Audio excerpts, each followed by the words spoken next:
to see. This sea of white, it was epic. I am now creating housing for black trans. Damn, that's really touching. The love was so powerful and so strong. One day, my white ally and my black ally said they were going to raise money for me. And New York City, I want y'all to know, we did this.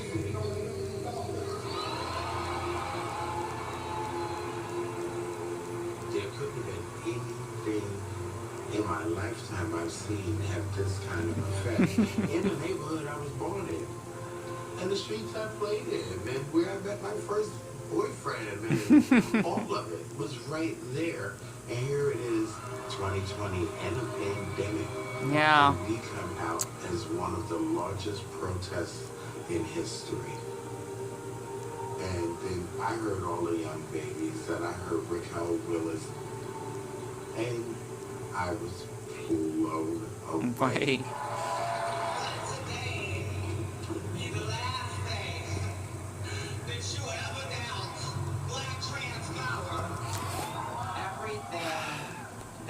Happened in this second iteration of the movement for Black Lives is connected to a fight for Black trans people.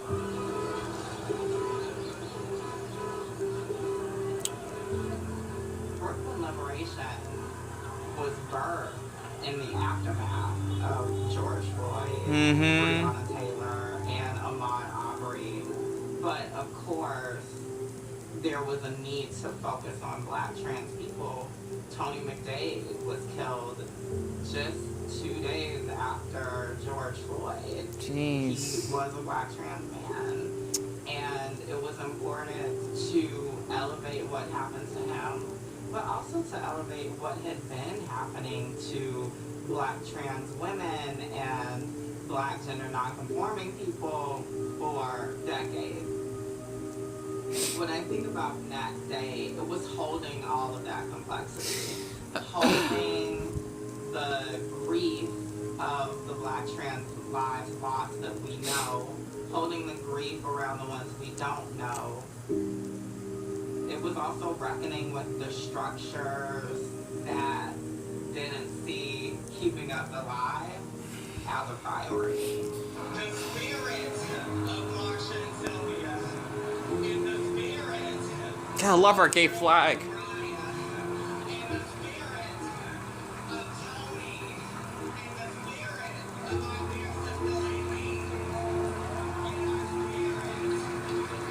Oh, damn, it's 2 o'clock. Fuck. Okay. So much at one time. I cashed the info. There was, in some ways, a sense of relief to see upwards of 20,000 people. That's a lot of people. Jeez. Showing up for once for Black trans people specifically. Repeat after me. I believe in my power.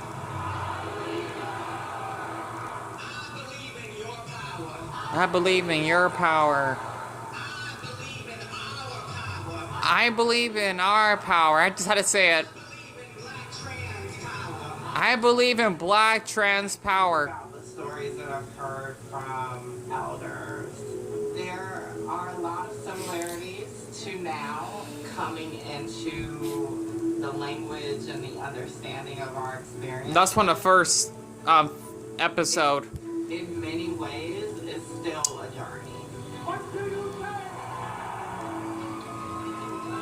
Jeez, so basically from the Stonewall into the first drag queen, and then basically the AIDS epidemic. Man, that's... And then now with the Black trans issue, it's incredible. I learned a lot. It was worth or rewarding up to 5 hours. And my staff are gonna come out of this much more happier than I ever was. I think my legacy is gonna teach them that somebody gave a damn, like a real damn. Okay, so the music gets me emotional. My by showing you, kid, it's not about me being trans.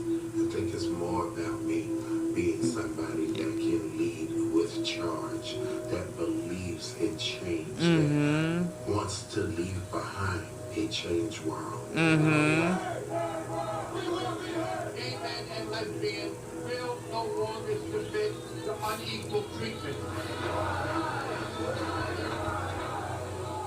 Just last week there was a riot at the commemorates Stonewall 20 years ago. It is just that Nelson passed. Because of you, I know that I exist.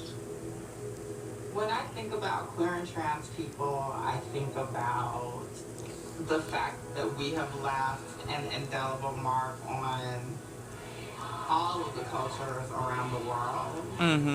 The contributions that we've made to language, all of the slang, honey. I like just the way she says honey. Considerations around aesthetics and how to make the world its most striking come from queerness and transness. When I think about the possibility to not be defined by your struggle or your erasure or what has happened to your community through the course of history, I think about queerness and transness. We are a testament to a different type of power. How?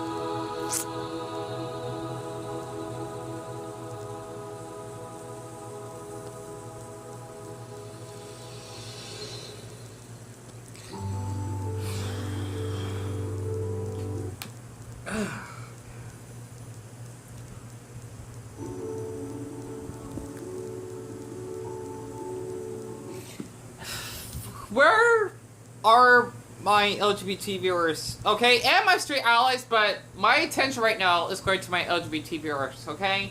I don't care if you're pan, trans, gay, you know, don't mind that, of course, because, you know, I do like to just, you know, because especially for, like, my male viewers that need, like, the support that they need, just like the you know, for female supports.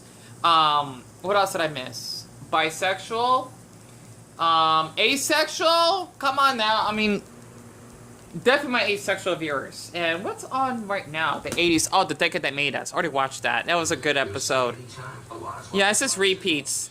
Because the thing is, the Pride one, that's not going to come on again for who knows how long, because I checked the schedule. I haven't seen it coming out sooner. I had to share this because, okay, look at my drawing I did. Okay?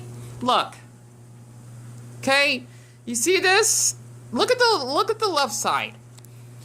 You should know what flag that is, right? Even though it kind of didn't even it out. And then especially the right. Okay, and this cute boy here, right? You actually don't believe me. Okay, of how much I love him so much. I had to open up Netflix. My nose is a little stuffy. Man, like, Deon, you made it 5 hours. I did. Ugh, I'm so glad I didn't went to Walmart, though. I could have gotten something for dinner or whatever, but I did the right decision to learn about Pride Month, everything. At least most of everything. Let's see. Forrest Gump is the most liked? Huh, that's a first. It is a good movie, though. Here is my boy. Oh, he's hot. Excuse me. Sorry about that. Okay. I just had to just share this, okay? After watching that documentary,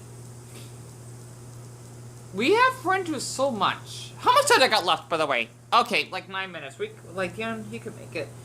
I hope Taboola won't get copyright for this. I had to share this because this is a really important documentary. We have been through so much. I mean, from the Stonewall of how we actually had like a little gay mecca in San Fran to the AIDS epidemic, and then now what happened with George Floyd, even though what he did was awful. But you know what? The police shouldn't even have killed him like that, because the thing is, when you're black, okay, it's a fucking struggle. Can't you just share that? I mean, every single fucking race has problems, but, like, why put so much pressure on blacks, you know? That's why we have Black History Month, and then we plus have Juneteenth that's supposed to be coming up, because, you know what? We've been through so much shit, and I know by experience because, even though I'm not trans, I'm more on the feminist side. I know how it's like. Being called a faggot, I hate that word, okay? I remember there was like a really huge, giant, like, Hispanic boy that called me that when he was walking with his friend. I feel so inferior to him and, like, meaningless. I wanted to actually jump like, out of a car in my life. Like, it was that bad. To basically being, mistreated at a Mexican, grocery store, right? Because I'm black, right? Trust me, I have been racially profiled by Mexicans myself. Okay, Hispanics in general, but the nationality Mexican. Including, the 76 store that man was Persian. I forgot to upload that video. What he did was just awful. Ugh, I had to just tell him, don't be racist, merci, bonne nuit. And the funny thing is, I said thank you in his language. So, that kind of like, I don't know, like, made him feel like a damn loser because I exposed his damn ass on, fake books, so to speak. And also, I remembered, a couple Mexican men that were driving in, like, a right truck when I was walking that fake fucking female friend, Casey, asking if I actually smoke marijuana. It's hard that I had to get mistreated so differently just because I'm black and whatnot. I do not know why. At the 99 cents, I don't think it was a racial remark, right? I mean, I was just... Basically, I was watching a video of, like a couple that I like. They were French YouTubers. They were playing with the Miles Strikers game. And I just basically got told by that woman that worked there. I'm not sure what language she was speaking. She wasn't speaking Spanish. I don't know what region she's from. But the thing is, I just said mussy and I said suck her blue because I feel like she's just pushing me away. And I feel so embarrassed, right? Being black and... I look like a mess, do I? Oh my goodness. I don't have a mustache, by the way. It's just, I don't know. Yeah, excuse me. I look like a mess, but this is how I look. The thing is that being black it's a struggle in the United States because of how we have basically went through so much in our lives. You know, especially to being in the gay community because of how we're more likely to actually, well, especially where we grew up, experience homophobia because of how us blacks tend to be more homophobic or whatnot. I mean, any race, but the thing is, when you are black, trust me, I know by experience, it'd be like a couple or a handful of black people that I knew that were homophobic, and I had to blend in and pretend to be straight, just so that they wouldn't know that I am gay myself. Even though this is back when I was like in high school, I think. Even though they weren't really homophobic, but I still want to blend in so that they wouldn't know. And especially if you're trans, I just can't imagine, like, this, you wanting to transition, and you had the rest of your life getting killed, or getting beaten up, so to speak. Especially that girl, Cece, that, you know, is born a man and transitioned to a woman. She almost got her ass killed, and my hair is curly, is it? Oh my goodness, I just very noticed that, so it's like a little curly. Yeah, my hair is really curly. Oh my goodness, that is the curliest hair. Oh boy, oh, I messed it up. It's fine. Just let you know, that's how black I am, if that helps. The thing is that this is natural hair. If my grandmother didn't cut my hair when I was a baby, it would probably be like long like Pocahontas, because I do have Navajo descent.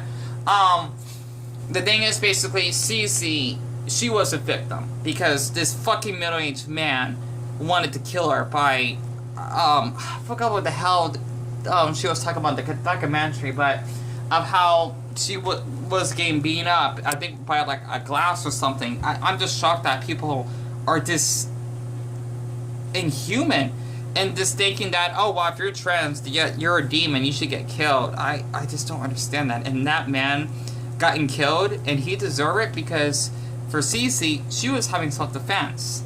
And it's just amazing that this is still an issue on the globe. Like, especially, like I mentioned before, in Brazil, you would actually probably have like a high probability of getting killed for being trans. Like, I don't know why, especially since gay marriage is legal in the whole country, you would get killed.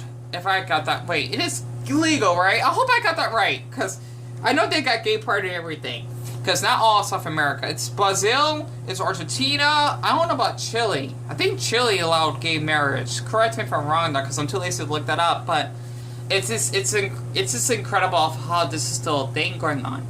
And for me personally, I do know how it's like I said again, after that, what that tall Hispanic boy did to me, of experiencing homophobia, it's really bad.